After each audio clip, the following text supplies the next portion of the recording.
Ancient mystery fragment of the Iliad discovered inside Roman era Egyptian mummy. In a discovery that is both astonishing and historically significant, archaeologists uncovered a fragment of the Iliad, one of the most celebrated works of ancient literature, hidden inside the body of a Roman era Egyptian mummy. This rare find suggests that the legendary Greek epic may have held importance not just in life but even in beliefs about the afterlife. Now it's time to go in detail and uncover the full story in today's AI podcast. Imagine paying an ancient embalmer to prepare your body for eternity. And instead of a sacred prayer to the gods, they stuff your chest cavity with, like, a military spreadsheet. It is definitely not what you'd expect. Not at all. Anyway, welcome to today's deep dive. Our mission today is to explore a 1,600-year-old archaeological discovery that completely shatters, just totally upends everything we thought we knew about ancient burial practices, the afterlife, and really the profound power of literature. Yeah, we are heading about 190 kilometers south of Cairo. So in modern-day Al-Banasa, this is the site of the ancient city of Oxyrhynchus. Right. And, when you study ancient Egypt, you usually encounter this very rigid, traditional expectation of how they handled death. Oh, for sure. The rituals, the preservation, the gods. Exactly. It's all heavily codified. But this particular discovery, which they found in a burial site designated as Tomb 65, it really just throws that entire textbook out the window. It really does. It reveals a society that was blending the deeply spiritual mechanics of mummification with something wildly unexpected. Okay, let's unpack this, because the physical reality of what they found inside these 3 limestone chambers is just mind-bending. It really is. I want you, the listener, to take a second and imagine what you would want buried with you. Like maybe a photograph, a piece of jewelry, something deeply meaningful that you'd want resting next to you in the earth. Oh, right, something personal. Yeah. Now imagine archaeologists opening up your graves centuries from now and finding that cherished item not placed carefully beside your hands, but actually literally stuffed inside of your abdominal cavity. Yeah, that is an intense visual. But to grasp the mechanics of how an artifact ends up inside a person's core like that, we have to look at how mummification was physically evolving during this specific time. Which is the Roman era in Egypt, right? Right. Exactly, the Roman era. For thousands of years, the traditional Old Kingdom method of mummification focused heavily on the internal organs. The embalmers would painstakingly remove them, treat them, and place them into those ornate little containers we call canopic jars. Right, the classic image of the 4 jars with the animal heads. Yeah, those ones. The theology basically demanded that every piece of the individual be preserved so the body could be fully functional in the next world. But by the time the Romans take over, that entire theological approach to the internal body changes, doesn't it? It shifts dramatically. The focus goes from internal preservation to, outward visual perfection. Under Roman influence, the cultural emphasis was really on maintaining a lifelike portrait-quality exterior for the deceased. So they just ditched the jars. They stopped using canopic jars entirely. But once you empty the abdominal cavity of a human body, you run into a very practical problem. Structural integrity. Exactly. The body will just collapse in on itself. So to maintain that flawless outward shape, embalmers had to pack the empty cavity. They used whatever was available. Textiles, mud, moss, and crucially for our discussion, papyrus texts. Just to clarify for everyone, finding papyrus inside a mummy isn't the completely shocking part of this story. No, not at all. Embalmers had been using papyri as filler, but historically, the texts they found were strictly functional, right? They were basically instruction manuals for the great beyond. Yeah, previously, any papyrus texts discovered inside a mummy were utilitarian documents meant to serve a very specific magical purpose. Like spells and stuff. Right. We usually find formulas, incantations to ward off specific underworld demons, or prayers to ensure safe passage. They were essentially practical tools for navigating a very perilous afterlife. Which brings me to a huge question. Because whenever I read about ancient history, I constantly wonder if we are giving our ancestors way too much credit for being, highly intentional and deeply spiritual about absolutely everything. That is a very fair point to bring up. Right. Because if I'm an ancient embalmer and my only goal is to keep this abdominal cavity from collapsing so the mummy looks good from the outside, Am I really curating sacred texts for this? You're wondering if they just grabbed whatever was nearby. Exactly. Am I just treating discarded papyrus like packing peanuts? Yeah. Like, hey, we need more filler for the chest cavity. Go grab the recycling bin. Was this a deeply sacred act, or were they just using ancient scrap paper? And honestly, archaeologists have to constantly fight against that modern bias, the tendency to over-spiritualize mundane ancient trash. Yeah. Because it is incredibly easy to project profound meaning onto something that was literally just practical filler. But what's fascinating here is that this specific mummy proves it absolutely was not just scrap paper from the recycling bin. No, it definitely wasn't. This discovery breaks the historical pattern entirely because of the exact nature of the text they pulled from the abdomen. It wasn't a spell, it wasn't a prayer, it was a piece of secular literature. And answering that packing peanuts question is where this story goes from an interesting archaeological footnote to an absolute blockbuster. Because the papyrus stuffed inside this 1,600-year-old mummy was a fragment of the Iliad. Yeah. The historical weight of that just cannot be overstated. It's massive. The Iliad is Homer's monumental epic poem. It dates back to roughly 800 BC. I mean, it is the foundational text of ancient Greek culture, detailing the hero Achilles and the bloody, tragic events of the Trojan War. Everyone knows the Iliad. Right. And this discovery in Tomb 65 marks the very first known instance of a purely literary Greek text being deliberately used in the Egyptian mummification process. Okay, but here's where it gets really interesting. Because they didn't just stuff the dramatic climax of the story into this person's abdomen. No, they didn't. Like, if I'm packing an epic poem into my core for eternity, I want the part where Achilles fights Hector, or some incredibly moving passage about honor and the fleeting beauty of life. Something with some emotional weight to it. Exactly. But researchers unrolled this papyrus and realized it is a very specific and frankly bizarre portion of Book 2. It's the passage known as the Catalogue of Ships.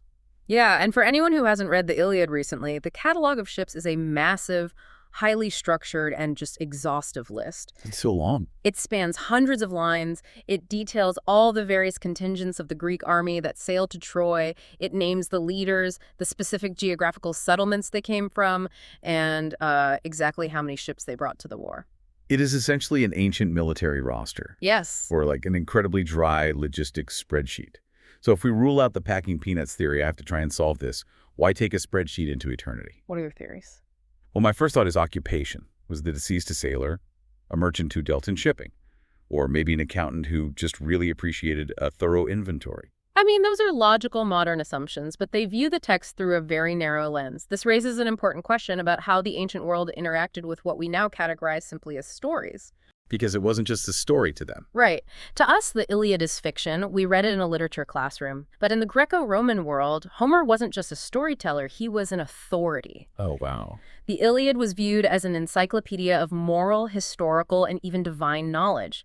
So to a highly educated person in this era, this text held immense cultural and personal significance. So it functioned on a completely different plane. Yeah. Like if you view the characters in the Iliad not as fictional creations, but as quasi-divine historical heroes, maybe having their literal names resting inside your core gives you some of their strength. Yes. It transfers their power to you. That's exactly it. The boundary between a religious text and a cultural epic was practically non-existent for these people. That makes so much sense. By placing this specific literary work inside the body, the embalmers, or, the family of the deceased, were elevating a Greek epic to the exact same status as a sacred Egyptian spell.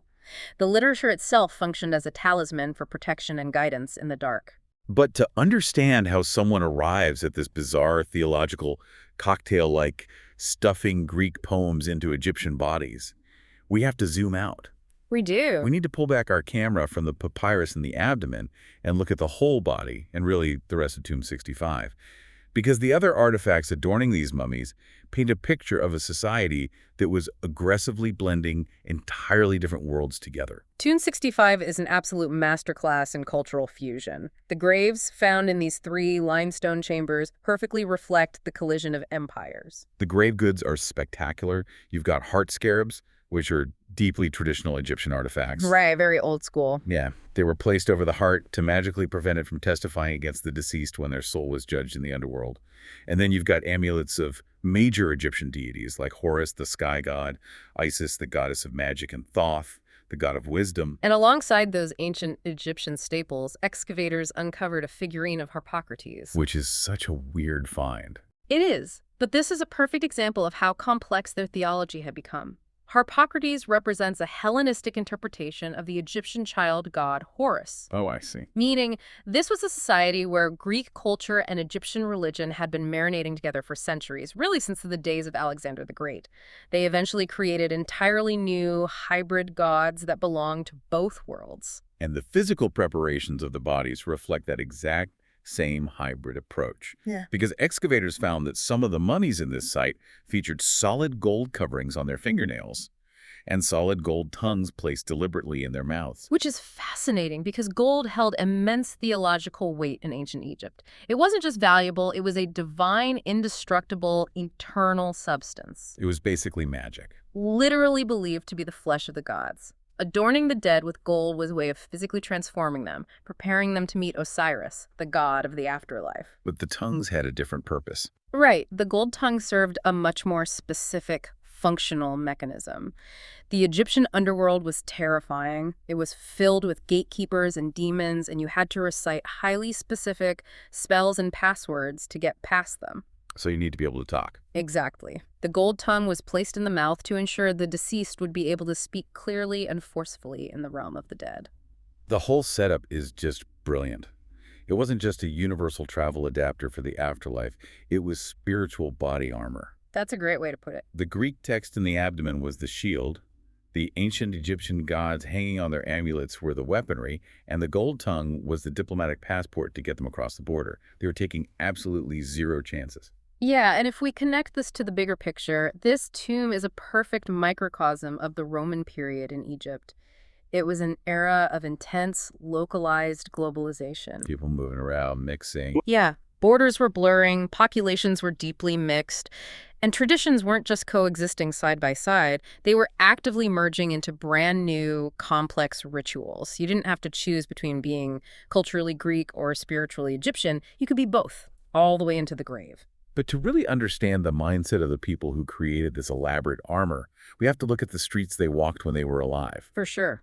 Because the tomb tells us how they prepared for death, but the broader archaeological side of Oxyrhynchus tells us exactly who these people were. And frankly, they were chaotic, messy, and incredibly human. Oxyrhynchus is world famous in archaeological circles, largely because of its ancient rubbish dumps. Literal garbage. Literal garbage. Because the climate there is so remarkably dry, millions of papyrus fragments survived the centuries. It provides us with one of the most vast, unparalleled archives of everyday life in the ancient world. The sheer variety of what they threw away is staggering. I mean, yes, past discoveries include more highbrow literary works, lost plays, philosophical treatises. The famous stuff. Yeah. But the archives also contain deeply, painfully human documents. There are official medical reports, including one clinical yet incredibly tragic account detailing the physical examination of a slave girl who had drowned in a canal. It's heartbreaking. The stark, bureaucratic language used to describe such a human tragedy is just a sobering reminder of the very real, often harsh daily lives they led. It wasn't just tragedy and high art, though. The archives are full of the utterly mundane struggles of daily life. For instance, archaeologists have translated ancient hangover cures from the city's residents. That is amazing. Right. If you woke up after a long night of drinking wine, the text recommends stringing together the leaves of an Alexandrian Chamadaphne shrub and wearing it tightly around your neck to cure the headache. I just love that. Knowing that someone 1,600 years ago was waking up with a pounding headache and desperately tying leaves around their neck, it makes them feel so incredibly close to us. They were just like us. But they were also dealing with matters of the heart, and sometimes in deeply terrifying ways. Because Oxyrhynchus is famous for its vivid, intense collection of magic spells. Oh, the magical papyri from this region are extraordinary. We often think of ancient magic as something reserved for grand, sweeping religious ritual. Like big temple ceremonies. Exactly. But the people of Oxyrhynchus weaponized magic for petty, everyday human dramas. These were detailed spells invoking various gods, demons, and the restless dead to grant the user financial power, influence over their neighbors, and very often to force someone to love them. Though love might be way too gentle a word, it's more like sheer obsession. Definitely obsession. Because the sources mention specific visceral rituals that require the user to gather ingredients, make offerings, and cast a spell with the express, stated purpose to burn the heart of a desired lover until they submit. They were playing for keeps. They weren't asking politely. That is intense, toxic, unrequited love immortalized on ancient paper. It reveals a society that firmly believed they could manipulate the unseen forces of the universe to solve their everyday inconveniences. Yeah. Whether it was a physical headache, a financial dispute, or a broken heart, they turned to the power of the written word for a tangible solution. So what does this all mean? Like when you look at the hangover cures, the tragic accidental drownings, the desperate obsessive spells to burn someone's heart, it tells you that human nature really hasn't changed a single bit in 1600 years. Not at all. We are still dealing with the exact same mundane problems, the same toxic heartbreaks, the same daily struggles. The only difference is that today we use text messages and aspirin instead of papyrus and laurel leaves. That dichotomy is the ultimate synthesis of this deep dive. The very same people who are writing these desperate love spells, who are filing bureaucratic medical reports, and who are desperately looking for hangover cures, were also the ones who had the profound capacity to elevate a great work of literature to the status of a sacred relic. They lived deeply chaotic, very human lives. But when they were finally faced with the profound mystery of death, they didn't just rely on standard religious dogma. They looked to a beautiful, sprawling, epic poem for protection and meaning. It is incredibly profound, and it makes you wonder about how our own culture will be viewed in the distant future. Oh, absolutely. I mean, think about the media you consume today, the books on your shelf, the movies you watch, the playlists you have on repeat. If future archaeologists were to excavate your life 1600 years from now, what single piece of media would they find stuffed inside your burial space? That's a huge question. What book or song would you want acting as your personal guide to the great beyond? And more importantly, what would that specific choice say about our culture to the people digging it up? It's a fascinating thought experiment. And, to leave you with one final unexplored theory based entirely on the facts from our source material today, let's connect two very specific dots we discuss. Okay, I'm ready. We know that the embalmers placed solid gold tongues in the mouths of these mummies, specifically so they possess the magical ability to speak and command respect in the afterlife. Right. And we know that the specific text placed inside the abdominal cavity of this mummy wasn't just a story, it was the catalog of ships. A literal exhaustive roster naming thousands of elite Greek soldiers, kings, and their fleets. Wait, are you suggesting what I think you're suggesting? If literature acts as a magical conduit in this culture, perhaps this wasn't just a general love of poetry. Perhaps the deceased wasn't just bringing a story with them. They were literally carrying the true names of a massive, victorious, invading army into the underworld. Oh my God. And with their indestructible gold tongue, they possess the magical apparatus to speak those ancient names aloud. It is entirely possible they intended to use that text to summon those legendary Greek soldiers one by one to act as a personal, spiritual bodyguard on the perilous journey to meet Osiris. Okay, my mind is completely blown. The idea of summoning an ancient ghostly army using a military spreadsheet and a gold tongue might be the coolest, most cinematic concept I have ever heard. It's pretty wild. Thank you so much for joining us on this deep dive. Keep asking questions, keep looking closely at the past, and we'll see you next time. Okay, one question for you. What other hidden text or artifacts might still be waiting inside unopened mummies, and could similar discoveries rewrite parts of ancient history? Don't forget to comment it. Thanks.